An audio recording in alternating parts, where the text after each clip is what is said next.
Jumping off a bridge like your friend just guarantees both of your life ends. You are such a genuine gem. Thank you for clicking on my Wicked Winter series. I'm Brooke Makenna, but today's video is going to be about the dancing plague.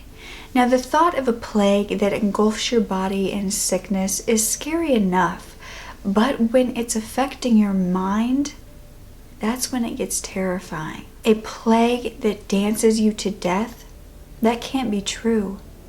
Can it? By the way, I have posted the whole month of December. I posted 31 days of continuous content for Wicked Winter this December, and I will leave a playlist down below if you've missed any and want to catch up, but there will be another video out tomorrow to complete the entire series. So please be sure to come back and see that one and subscribe, because I promise in the new year there will be so much content just like this for you to enjoy if you do like this. So please make sure to stick around if you want to, and let's get back to the story. So it was 1518 in Strasbourg, Alsace, which is now France in the Holy Roman Empire. And July of that year is when it's said that the dancing plague started. A woman named Frau Trophy stepped out of her home and began dancing. Now, this wasn't just a normal dance, because it lasted around 4 to 6 days for her. And by the end of the week, she had 30 more people dancing with her, and by the end of the month, it was closer to 400. They were all mostly female and gathered around the stage that had been built for them to dance on. They were in the July sun, dancing to pipes and horns and drums, and hopping from leg to leg, spinning around and whooping loudly. And at first it seemed as though they were having fun, like it was their job to stand out there and dance and entertain people. But when you looked closer, you saw that they were actually miserable. Their arms were flailing, their bodies were convulsing, they were drenched in sweat, and their clothes were being torn from all the movement they were doing. Their eyes were glassy and distant, and they had blood coming from their shoes from the fact that they were so swollen inside of their leather boots. They were then being described as choreomaniacs, or being possessed by the mania of dance. And authorities were prescribing more dancing for the cure. But you see, this was so strange, because the first woman who started dancing should have already been dead by dehydration. But instead of dying, they just continued dancing. And this sort of physical exertion was not normally maintainable even by marathon runners. Out of 400 that summer, it said that 15 died per day of strokes, heart attacks, or just pure exhaustion. And a poem was written about it that described the whole thing in detail, and it says, "Many hundreds in Strasbourg began to dance and hope, women and men, in the public market, in alleys and streets, day and night, and many of them ate nothing, until at last the sickness left them. This affliction was called St. Vitus' dance." And the dancing plague just seemed to be getting worse, and that's when they hired more local physicians to come in and try to diagnose what this exactly was.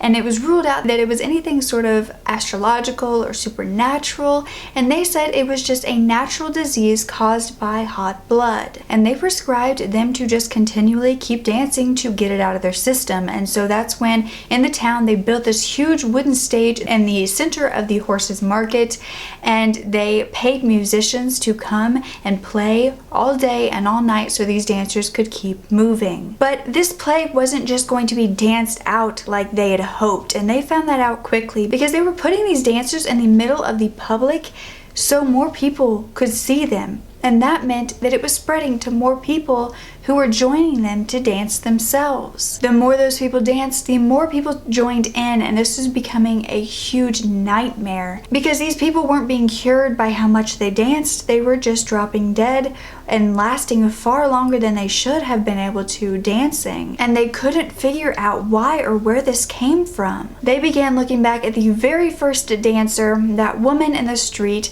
that she was dancing on July 14th, and she just walked out on the cobble street right outside of her home and began to dance. There was no music whatsoever. She just began to move, and her husband came out eventually and asked her to stop, but she wouldn't or she couldn't, and she continued until late into that night where she fell into a heap of exhaustion on the ground. The next day though, she was up on her swollen feet and dancing, and then 3 days into her dance, people began to really notice her and watch her and wonder what the heck she was doing.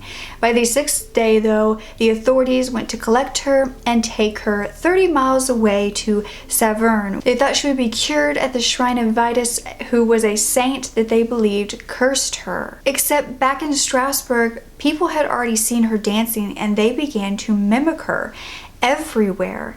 And then eventually it turned into them just encouraging the dancing, thinking that that would help to stop it. So they brought in the musicians, the stage, the fiddlers, the healthy drummers, the healthy dancers who they brought in who weren't sick whatsoever, and they had them dance just to encourage the other dancers, which in turn made the healthy dancers sick. But we know that didn't end very well, and soon the council and the authorities found that out as well, and they took down the stage completely and they banned all music and dancing until September of that year at least. And that was when most of the dancers passed away because they were no longer dancing, but some just looked like landed fish, and so they decided to take these people who were so bad and still alive to the shrine of Vitus.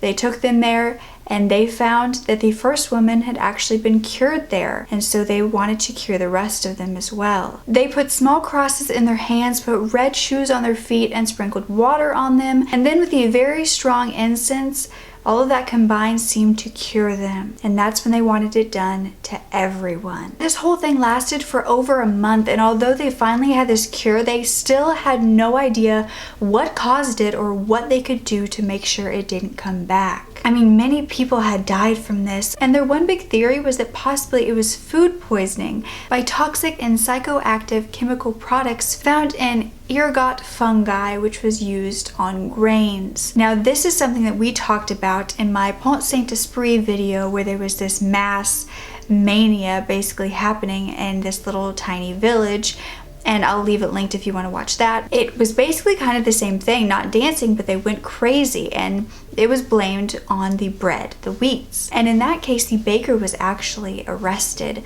for possibly poisoning the entire village. And with this case, ergot fungi is the same as basically LSD. And so it's thought that that is what caused all this craziness, all this dancing, but the fact that it would affect everyone in the same exact way and cause them little to no exhaustion and to be able to dance for days doesn't really make sense. Many think it was actually stress-induced psychosis because of the starvation and the diseases that were happening in the area. It was just a very stressful time, and stress was intolerable. Many people were very superstitious because of that, because they didn't have very much left, so they were very protective over what they did have and they fixated on it. And there's also something called psychogenic movement disorder, which is when small groups of up to 1,000 people get together and do these same bizarre movements, and it's not known why. It's behavior in general, not just movements that you'll do, and it spreads in an epidemic that's thought to be caused by stress. And oddly enough, 7 other cases of whatever this was, the dancing plague, was found in the medieval times in this certain region since then, and there was even one in Madagascar in 1840. But one theory that I saw was that some believe that the first woman was faking the entire thing, and she actually walked outside of her house and began to dance like a mad woman because she wanted to embarrass her husband, and she wanted it to be so realistic, so she began to, thrash about and make herself look mentally ill. That way her husband got the most embarrassed he possibly could. And then after she began to do it, other women in the area who were also unhappy in their marriages began to do it as well, dancing around, acting crazy. And to me, that sounds, kind of like a cool thing that these women did this entire thing, where we think it's a whole plague and they just did it to get back at their husbands. But when you think about it, would revenge be enough to keep you going through the exhaustion? I mean, these women were dancing day after day after day without stopping. Could you be able to do that without some sort of, illness inside of you? Would you be able to do that just to get revenge on someone. I guess it's kind of, you know, how angry you are at them. I don't know, but I think that's a little iffy on the fact that if they could continue even after days of doing that, when most people can't do that normally. I'm not really sure about that one, but this whole thing was kind of perfectly described in a book called A History of Madness in the 16th Century Germany, and it says, "Madnesses of the past are not petrified entities that can be plucked unchanged from their riches and placed under our modern microscopes. They appear, perhaps, more like jellyfish that collapse and dry up when they are removed from the ambient seawater." Which basically means we probably can't find a solution or a cure or a meaning to why these things happened in the past. It's almost something that is always going to be a mystery, which is so sad because so many people died at the hands of this plague, and we might not ever be sure what exactly it was or if it could ever come back. But it's still not known exactly why all of these people died from dancing, which is just insane to me.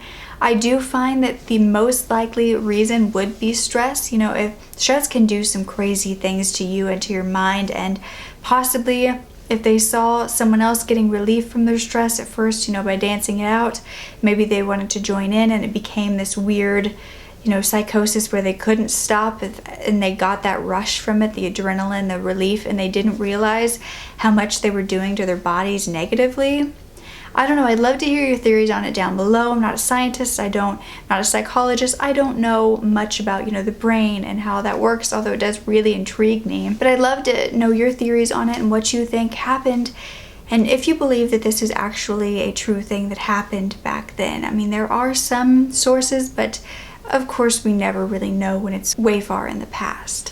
So I'd love to know all of your thoughts about it. I have loved spending this month with you, and it's been so incredibly important for me and life-changing, and I appreciate every single one of you who subscribe, who thumbs up these videos, who leave nice comments down below.